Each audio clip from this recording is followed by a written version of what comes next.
Hello traders, FX Pip Collector here. Today is Wednesday, March 13th, and this is my recap of the top viewed videos of the day. And the pound US dollar came in number 2, so I'm going to do a quick recap. If you'd like to see my full top-down analysis on the pound dollar, make sure you check out the video linked at the end of this video over here.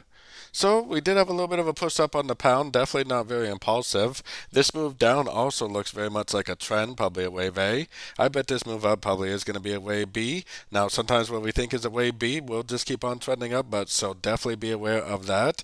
But it does look like an A, B, and it does look like it's more likely to go down to one of these lower fib levels for a wave C.